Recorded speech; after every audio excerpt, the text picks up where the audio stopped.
Nous sommes à La Bourboule, dans le Puy-de-Dôme. Avec une première entreprise créée par ses arrière-grands-parents en 1909, Sophie Chanet-Sauvat a vu celle-ci s'installer à La Bourboule sous la direction de son père en 1995 avant de reprendre elle-même cette affaire familiale en 2015. Une activité que Sophie Sauvat gère en couple avec son mari. Moi je suis plus gestion, tout ce qui est gestion, même un peu de comptabilité. Et lui en fait partie aussi, mais il va plus souvent aller dans le magasin pour superviser l'équipe. Et on a la chance de bien s'entendre, de bien se compléter. Mais oui, du coup, c'est mon doublon, donc un coup il va dans le magasin, on se remplace, on est complémentaires. Avec une zone de distribution comptant 8000 boîtes aux lettres, le magasin de 1200 m² et ses 1 700 000 de chiffre d'affaires répond aux besoins d'une clientèle de résidence secondaire avec une équipe de 11 salariés. Alors on a un chef de magasin qui est Marie, et puis après, et qui est responsable aussi d'un rayon, de la décoration. Après, chaque vendeur est responsable d'un rayon. Et après, j'ai quelqu'un aussi, un vendeur Pierre qui est pour la réception de marchandises, Kevin qui s'occupe du service après-vente. Chacun a un poste bien défini. Bricolage, décoration, jardin et aussi un rayon très développé en PMGM. La partie électroménager, cadeaux, tout ce qui est un petit peu plus déco et hors norme entre guillemets, représente 20% de notre chiffre d'affaires. Donc effectivement l'électroménager, surtout le gros électroménager, c'est surtout là où notre technicien il est au top.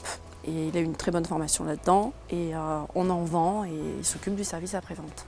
Avec une clientèle prête à faire 40 minutes ou 1 heure de trajet pour se rendre dans un grand pôle comme Ussel ou Clermont-Ferrand, la remise en question est constante. On essaye de trouver d'autres monopoles, d'autres rayons. Il faut toujours essayer d'innover, d'attirer la clientèle avec d'autres choses. Et c'est le but, il faut toujours se battre. Et j'aime bien faire venir des nouveautés, des choses qui changent. J'essaye de trouver toujours des...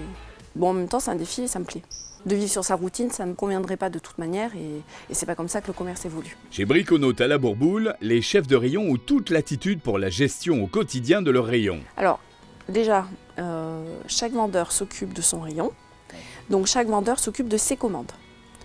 Donc ils le font par le releveur. Après, une fois qu'ils l'ont mis dans le bac, moi je vérifie en fonction de mes stocks, en fonction des ventes, j'augmente, je diminue. Après, c'est moi qui valide sur MBLog. Après, par rapport aux nouveautés, quand les fournisseurs passent ou quand moi je vois des choses intéressantes, je les commande parce que j'aime bien les nouveautés. Et comme je disais, il faut toujours aller de l'avant. Donc oui, je suis partante pour les nouveautés, au contraire. Si le vendeur me parle qu'il a vu ça, soit à la télé, soit le représentant et tout, je suis ouverte, hein, donc il n'y a pas de problème. Indépendante dans l'âme, la société Chanet et ses enfants a par le passé été ralliée à Weldom avant de rejoindre le club en 2018. Je voulais garder absolument mon indépendance, que mes parents avaient eu déjà et que moi je voulais absolument en étant gérante. Je voulais m'adapter aussi au local. Parce que je trouve que chaque magasin ne peut pas se ressembler en fonction de là où on est, de la clientèle qu'on a.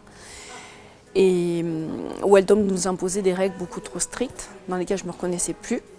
Donc ils m'ont proposé une alternative de passer club partenaire, mais à nouveau, il fallait repasser Weldom avec des règles bien strictes, encore plus strictes qu'avant. Et je ne me reconnaissais plus du tout. Et donc j'ai été démarchée par Monsieur Gilgan, que je remercie, et qui m'a permis de découvrir les Briconotes et dans lequel je me reconnais et c'est exactement les valeurs que je recherche. L'humanité, le respect et s'adapter à la clientèle, c'est exactement ce que je recherche. Malgré tout, un changement d'enseigne, ça a un coût. Mais d'après Sophie, ça peut se gérer. Ah bah financièrement, il a fallu que je fasse un emprunt, hein. C'est obligé. Après, on a commencé par faire toutes les remises. Et puis après, il a fallu remplacer tous les rayons. Donc on a démarché tous les fournisseurs qui nous ont fait des devis. On a accepté les implantations et ils sont venus, on s'est battu pour qu'ils viennent tous avant l'ouverture. Oui, j'avais mis un ultimatum, sinon après pour l'ouverture on n'est pas crédible. Donc il fallait absolument que les rayons soient remplis.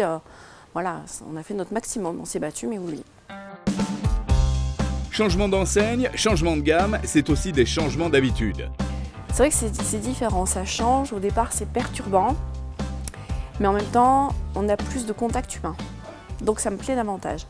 Mais j'avoue qu'au départ c'est déroutant parce que finalement on a la facilité. ça c'est vrai, avec Weldom, de commander sur une plateforme et puis on n'en parle plus. Mais on voit personne, on voit rien, ça nous gérer nos rayons, on est au courant de rien, entre guillemets, et on se débrouille avec des plans.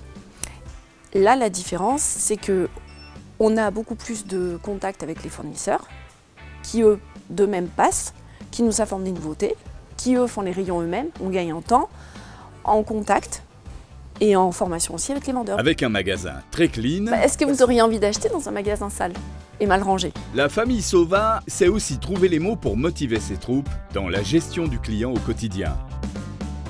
L'accueil, toujours avec le sourire, toujours dire bonjour, au revoir, merci, demander si quelqu'un s'en va, si on voit que quelqu'un repart les mains vides, vous n'avez pas trouvé, il y a toujours une solution. Et puis que les rayons soient propres, rangés, pleins. C'est très important d'être à l'écoute du client, tout le temps. Briconaute à la Bourboule, une belle aventure familiale centenaire et qui n'est pas prête de s'arrêter.